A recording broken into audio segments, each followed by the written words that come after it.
अली और परियों का जादुई बाग। एक दफा का जिक्र है, एक छोटा लड़का था जिसका नाम अली था। अली को परियों से मोहब्बत थी और वो हमेशा उनके बारे में ख्वाब देखता था। एक रात जब सितारे चमक रहे थे और चांद आसमान में मुस्कुरा रहा था, अली अपने बिस्तर पर लेट गया। उसने अपनी आंखें बंद की और जल्द ही गहरी नींद सो गया। फिर उसके ख्वाब में एक खूबसूरत परी नमूदार हुई। उसके पर तितली के परों की तरह रंगीन और चमकदार थे। परी ने प्यार से अली की तरफ देखा।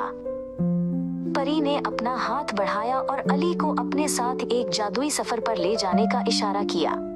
अली का दिल खुशी से भर गया। परी ने अली को एक जादुई बाग में ले गई जो हर किस्म के खूबसूरत फूलों और ऊंचे सरसब्ज दरख्तों से भरा हुआ था। हवा में मीठी खुशबू फैली हुई थी। बाग में अली ने बहुत सी दूसरी परियों को देखा। वो हवा में उड़ रही थीं, चमकती हुई धूल बिखेर रही थीं और फूलों के दरमियान नाच रही थीं। अली उनके साथ खेला और हंसा। उसने परियों के साथ छुपन छुपाई खेली और फूलों के दरमियान से गुजरते हुए उनका पीछा किया। उसे बहुत मजा आया। वक्त ऐसे गुजर गया जैसे एक पलक झपक ना हो। बाग की हर चीज जादुई थी और अली ने महसूस किया कि वो हमेशा यहाँ रहना चाहता है।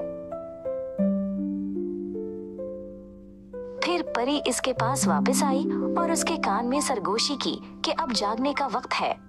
अली ने परी को अलविदा कहा। उसका दिल खुशी से भरा हुआ था। जब अली बेदार हुआ तो वो बहुत खुश हुआ। वो जानता था कि उसने एक खास जगह का ख्वाब देखा था और वो हमेशा उस जगह और परियों को याद रखेगा।